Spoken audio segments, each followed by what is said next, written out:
them big buildings, that's big business. Hit 10, but that's big pimpin'. My potential, that's infinite. Pin game insane, make hits like King Griffin, a 10th inning. Welcome to episode 5 of the 10th Inning Podcast. I'm Sean Meyer. He's Dan Vario. No Clayton today. No Clayton today, but we still have Darren. We still have Darren. Darren. Thank God for Darren. Okay, so since we last spoke, a lot has happened. Well, there was only really one game, but it was had a lot of gravity to it. The Atlanta Braves won Game 6 in Atlanta and are going on to the World Series to play the Houston Astros. Before we get into the World Series, we'd be remiss to not go over Game 6 and then the whole series as a whole. Being you're the resident Dodger fan here, I'm sure that wasn't a fun night for you. Care to give us your opinions, thoughts, and anything else you got? Yeah, of course. Sorry.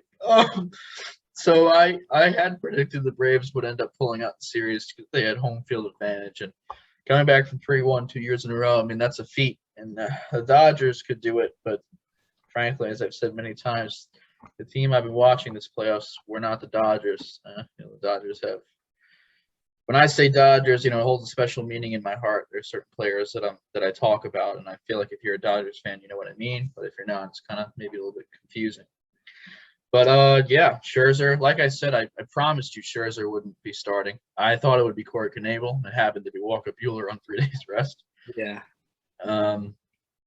He went out there and did what he could. Pitched about 4, maybe 4 1/3 or something like that. He was fine.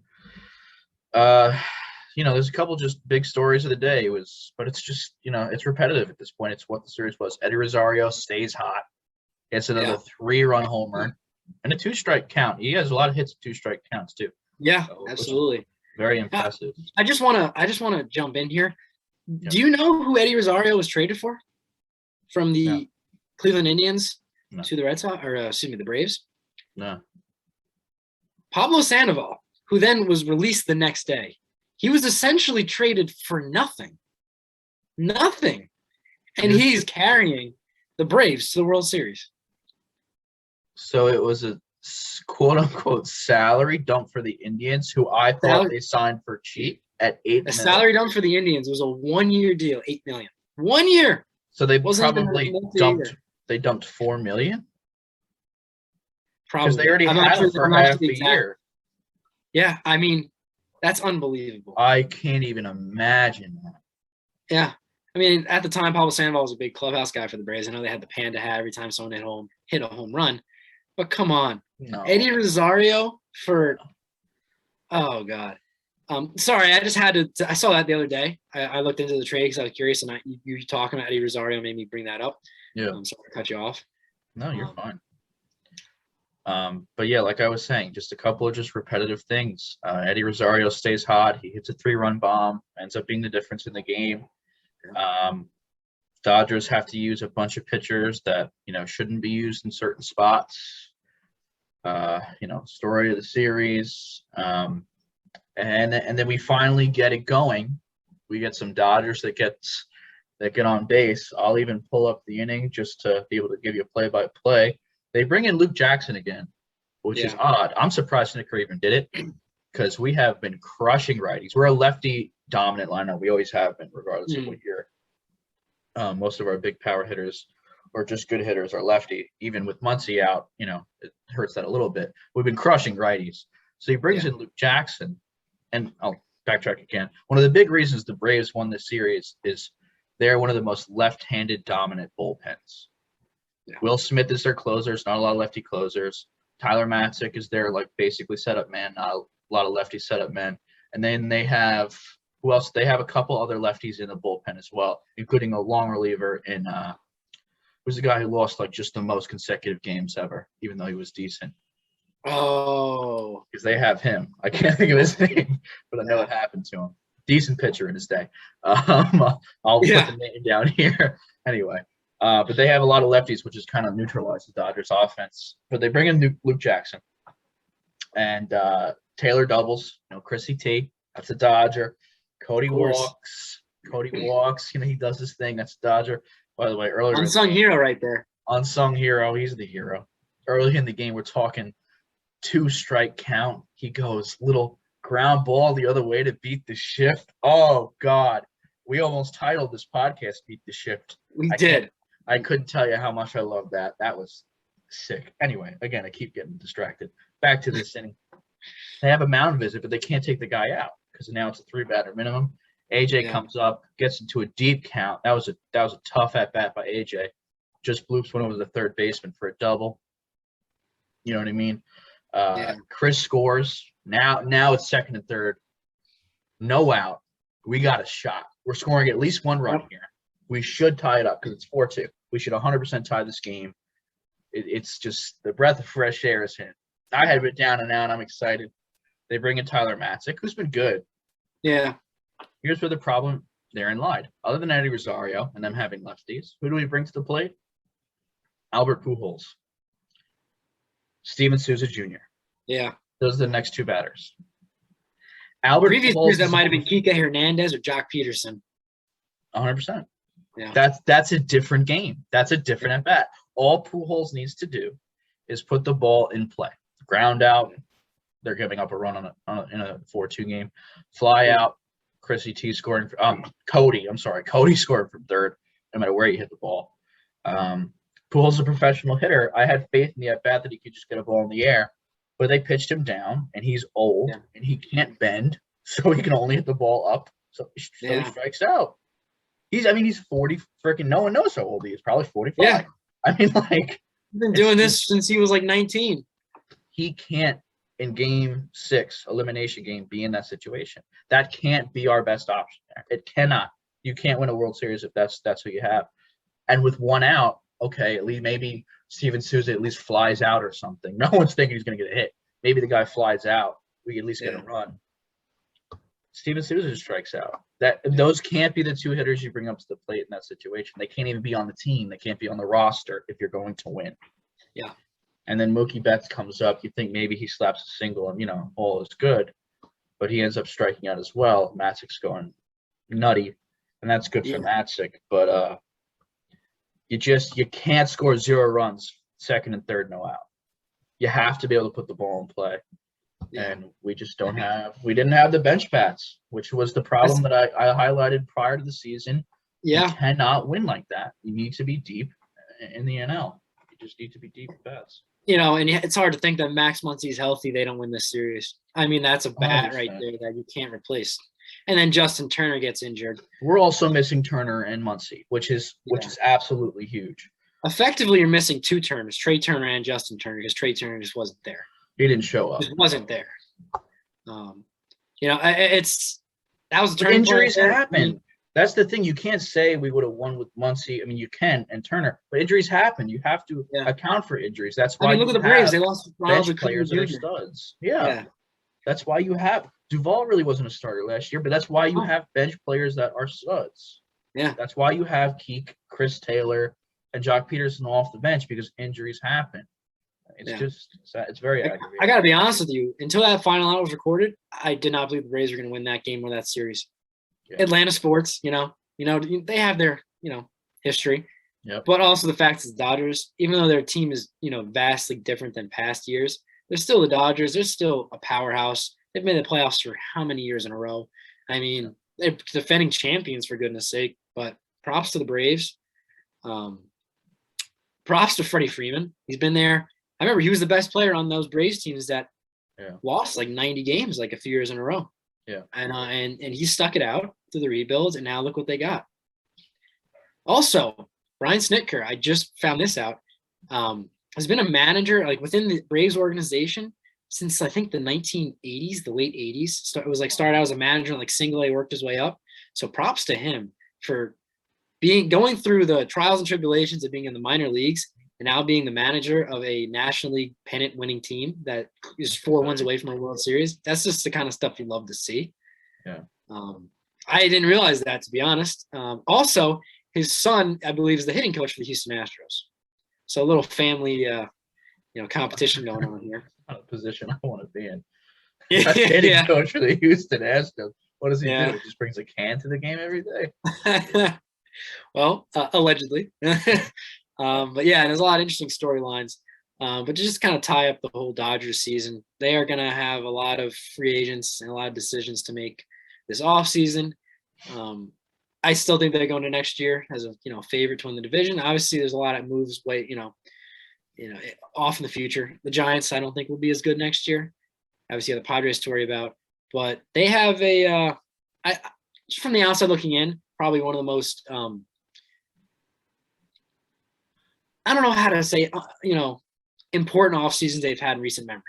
Yeah. They nothing's set in stone. They got some guys they got to resign, and from there on out. So it's gonna be interesting to see how they handle that. But on to the World Series we go. On to the World Houston Series. Astros, Atlanta Braves. Now, when we recorded last, had the Astros already advanced? The Astros had, yeah. That's what I thought. All right, so let's just start off with our predictions for the series. Just some storylines we see, and then we'll give who we think's going to win it and how many games. Okay. Want to start, Dan?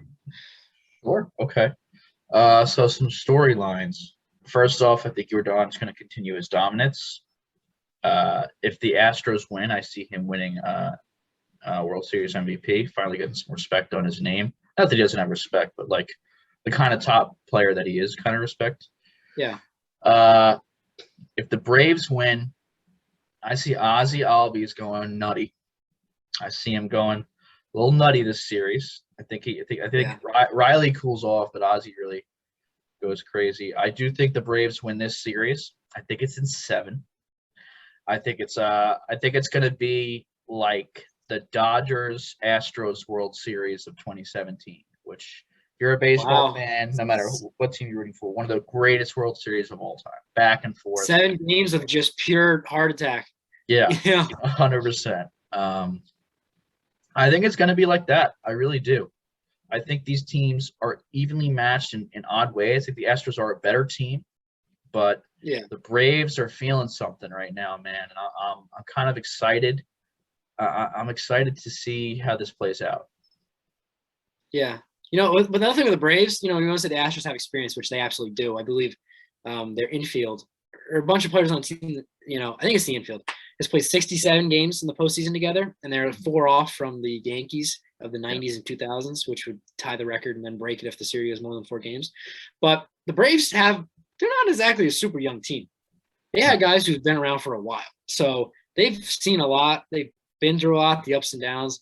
So I don't think you can say experience is going to win this for the Astros or lose it. Inexperience is going to lose it for the Braves.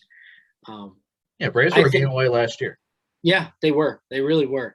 The Astros have a better lineup, but as you said with the Braves, they got something. Who could have predicted Eddie Rosario becoming Daniel Murphy?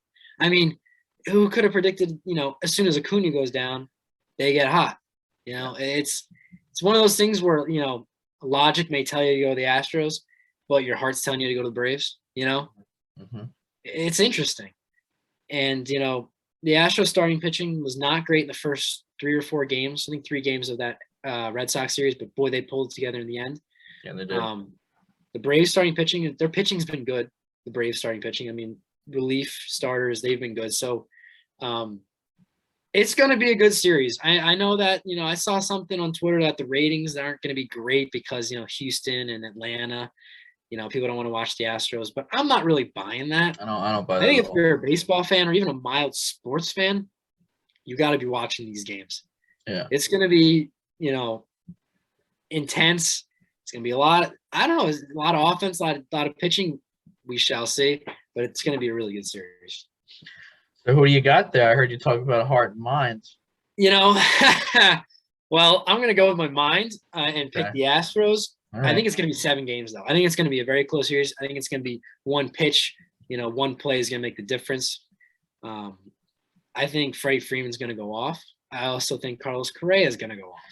You got Freddie and Carlos. That's 2 good picks. And then Yordan. I mean, they're easy picks picking those 2. Yeah. But I like it. They just have they got some players that they're just not to use your term, they're just guys. They're baseball players. Altuve, Correa, Our guys. Bregman. They're gamers, you know. Yep. But if the Braves win, am I going to be upset? Not really, no. Even though their Braves are a rival of my team, but you know, anybody but the Astros. Astros are the rival of baseball, so Yeah. it doesn't matter there. Yeah. Yeah. What about you? Who you got in this series? I got the Braves in 7. I think the Okay. Braves pull it out in 7. I think we both see this being a long series, but I think Atlanta gets it, and I'm excited for them. They're one of my favorite teams, honestly. Other than like my favorite teams, they're just a team I like to watch. Their players are awesome. I love Freddie, love Ozzy, I love Eddie. I don't really picture him as a Brave. I guess he really is now, but yeah, I love their team. So I hope they win. I hope they win. Yeah. I'm going with my hope. I will say this: props to Dusty Baker. He's a Oh, I baseball love Dusty. lifer. I mean, I hate that he's the manager of the Astros. I really Me do. too. Anybody props else in- I root for? Baseball lifer. He's never won a World Series. He went to the World Series in 2003, I believe, with the Giants. Obviously, he was the manager of the Cubs when they had that horrible Steve Bartman, incident. But he deserves this. He jumped into a very volatile situation right after the whole scandal, and I think he's handled it very well. But yeah, props to him. I'd love to see him win, but not with the Astros. Maybe, resign this offseason and come manage, I don't know, maybe the Mets, maybe win a World Series with them. But anyway, props to him. It's kind of like similar to like a Brian Snicker thing. He's been in the game for a long time. Yeah. And who knew Dusty Baker actually played back in the day? He was a skinny. He was twig. He was a. I think he was Dusty a speedster. Baker created a high five. He did. He Creator did. of the high five. That's during his playing days now. Absolutely. All He right. was. I believe he was an outfielder. I could be way off. For all I know, he's a catcher. I think he had some speed, and I think he was a decent player. Hey, listen. There's no one better than Dusty Baker, and he is the coolest cat on the planet. Oh, absolutely. No one else could have made the high five. That's Oh my God, like, no. He just was born making the high five. That's Dusty. Absolutely. And he had a little toothpick in the mouth. Oh I mean, come my on. God, come on now. If I could be Dusty Baker, I would. I could never live up. Yeah, he's iconic. Iconic. He'll be in the Hall of Fame one day. Even if he doesn't win a World Series, he'll be there. I can promise you he'll be in at least one Hall of Fame. But that's not for this podcast. All right. Yeah. So in game 1 here, we've got Charlie Morton going for the Braves and Framber Valdez going for the Astros. Pardon me with the name there. Charlie Morton, we've talked about him at length on this podcast. He's, again, a gamer. Sorry to, sound redundant. But I think that the Braves get game 1, personally my feeling. Okay. I think they're riding that high.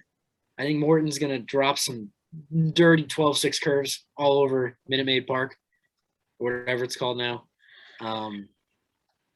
That's just my thought, Okay. I like it. I do think the Braves take game 1 as well. I think they take game 1 and game 2, if I'm being frank. Really? I think it Are you goes 2-2.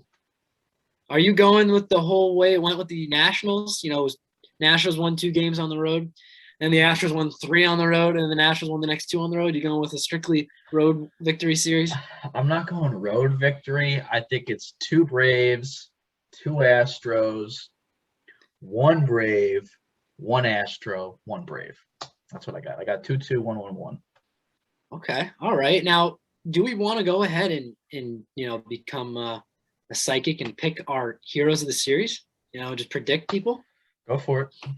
You start it up. Right. So for the Astros, this is a tough one because there's so many options you can go with. Mm-hmm. But I'm going to go Alex Bregman. Right. He's had a bit of not a great postseason, not terrible, but I think he's going to turn it on in the World Series here. Mm-hmm. Popular pick. I almost went with Yordan Alvarez, but I feel like he's already doing well. Yeah. So, I figured to go for a little bit of a dark horse. But yeah, I go Alex Bregman for the Astros. And that's like the unsung hero you're saying, or the MVP? Yeah, my prediction. Well, my Yeah. prediction, yeah. I already said I think Yordan's going to win MVP. But I'm not gonna pick MVP. I'm gonna go with the unsung hero kind of situation. Yeah. And that to me, I gotta go with my guy, Michael Brantley. Again, I don't think Houston wins, Yeah. but I think Michael Brantley hits count them, two walk-offs in the series somehow. Wow. Okay. 2 game-winning hits. I don't even know if I had the Astros winning 2 games at home by the way I did it, but he'll have 2 game-winning hits. Michael Brantley. That's a good choice. He's a very underrated player, as we've also discussed at length. Yeah. I expect Michael Brantley to be sending us some memorabilia. Maybe a jersey, a helmet, some batting gloves. I think we've hyped him up a little bit. Just saying, and that goes for Dusty Baker too. Well, yeah, he's been on some good teams. He was obviously on the Indians. He's proven he can hit in the big moments. He's just good. There's really, it sounds like a simplified way to put it, but he's just good. He puts the ball in play. He doesn't strike out. That's all I could ever ask for out of a hitter, especially in the World Series. Sometimes I think me and you were born in the wrong era of baseball. We like stolen bases. We like pitchers' duels. We like no runner on second base in extra innings. We like putting the ball in play, no strikeouts, and taking walks. That's it. That's all you do. Yeah. But so that should be exciting. The first game is we are recording tonight on Tuesday, so the first game is tonight. Yep. So that should be interesting to see. Also, I can't wait to hear Joe Buck. Just love hearing from Joe Buck. Love it. I'm not going to comment on that. I'm sorry. I physically can't comment on that. I will say this: John Smoltz is a good color commentator. I think he adds a lot of good value to the broadcast. Yeah. I can't wait for Curtis Granderson. I tweeted something about that the other day. I think Seagrand is going to get in the seat one day. That guy's phenomenal. Curtis Granderson is one of the probably – I've never met him, obviously, but from looking at outside in, I think he's one of the best human beings on planet Earth. I really do. He is so positive. He is a success story. He came from 2 parents that are both school teachers in, I think, Detroit. I think Detroit. I think it was. He's giving back to the community. A great analyst, heck of a player. He won a World Series, was an All-Star I don't know how many times. Great guy, absolutely great. Loved him when he was on the Mets, and I know you loved him when he was on the Yankees. So I love Seagrand, yeah. Big New York guy too. Big New York guy. Yeah, absolutely. He embraced New York, and they embraced him back. Amen. I didn't love the trade at first. Austin Jackson for Curtis Granderson. I remember when it happened, but I'm very happy that it happened. Well, if you look at Granderson, you wouldn't expect him to be a huge homer pop guy, but he wasn't when we got him. He turned his kind of hitting outlook around. He was more of a stolen base kind of guy. You know? Average and all that. And then straight to just 41 bombs. That's Yankee Stadium for you too. Yeah. He did win a World Series with the Yankees, right? In 2009, or did he get there? 2009. He was there in 2009, I believe, yeah. Clutch hitter. I know in the postseason with the Mets, he had some huge hits. And he made one of the best catches I've ever seen against the Giants in the wild card game. He literally caught a ball running full force into the center field wall and got up. Don't know how, but he's just a gamer. Great analyst, too. If he was on the Astros, I would have picked him. Yeah. He's a great guy. Love him. Also said that he heard that real New Yorkers are Mets fans. Just saying. Whatever. I'm not angry. All right, so we've had some other little, trickling in of baseball news. We discussed, I believe, a few episodes ago that Mike Shilton was surprisingly let go by the St. Louis Cardinals. Yep. So the Cardinals then hired yesterday, Monday, Oliver Marmol to be their new manager. He is 35 years old and is the youngest manager currently in baseball. Mm-hmm. And he served the past year as the bench coach for the Cardinals under Mike Shilton. I know you had some opinions. You liked it. You liked the. I have a range of opinions. First thing that comes to my mind is, why did we fire Mike Shildt if we liked his? If we thought that the internal situation was good.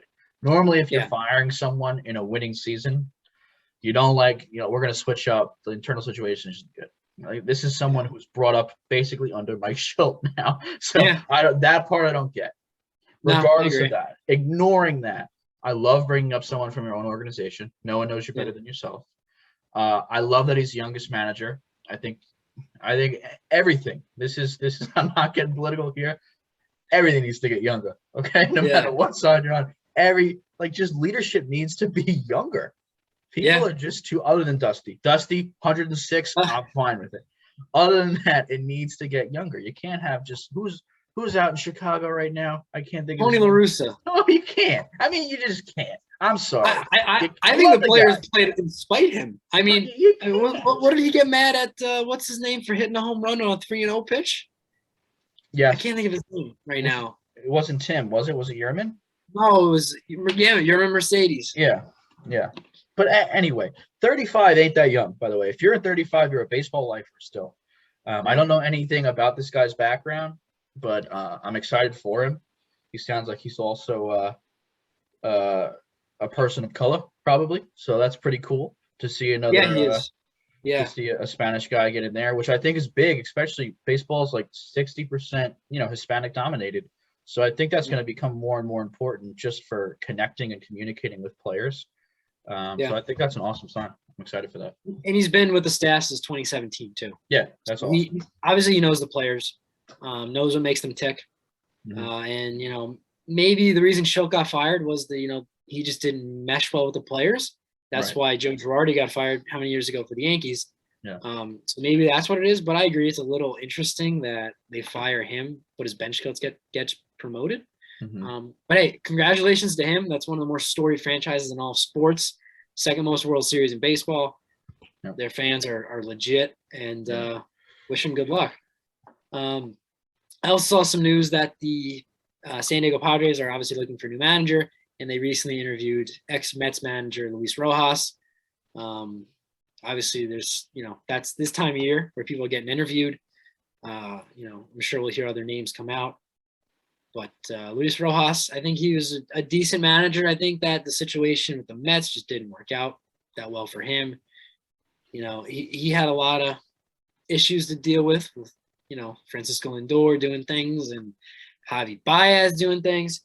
But to go along with the baseball lifer, Luis Rojas was in the Mets organization, I think, since 2007 and was with the Mets coaching staff in the major league level for a few years and was, I think, the AAA manager for a few years. I think they won some whatever in AA when he was a manager. So wish him the best of luck.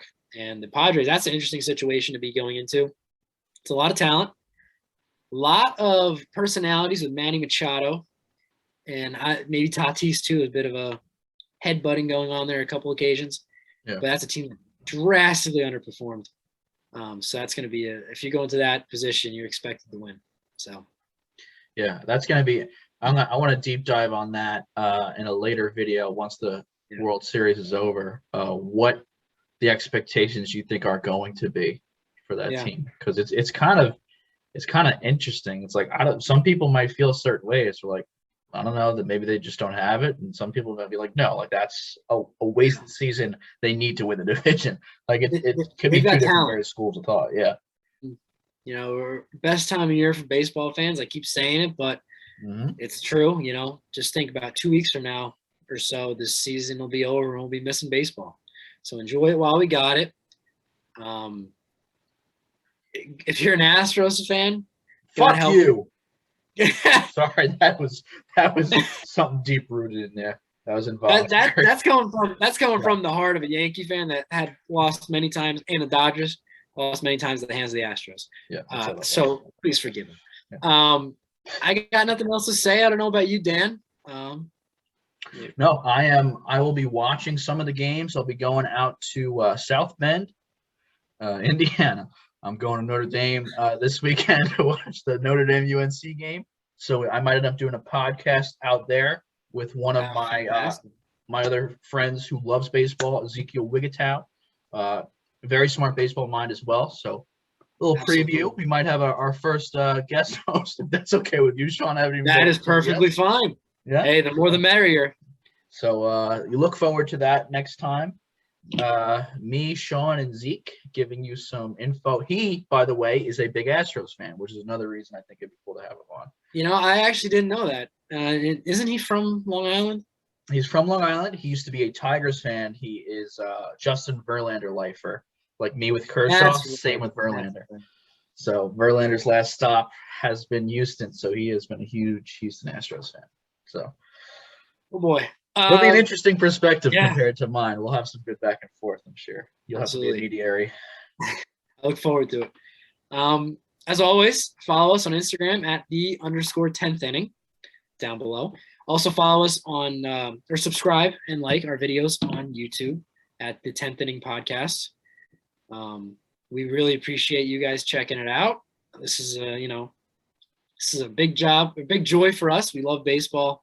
Yep. And likes and subscriptions and all that just put a smile on our face. I love likes and subscriptions. Those are my 3 favorite things in the world. Yeah. Baseball, likes, subscriptions. That's Absolutely. it. That's all it is. Yeah. This has been the 10th Inning Podcast, folks. We'll see you next time with Sean, the greatest analyst of all time, your king, an average analyst, and Ezekiel Wigatow, the Astros fan. We'll see you there.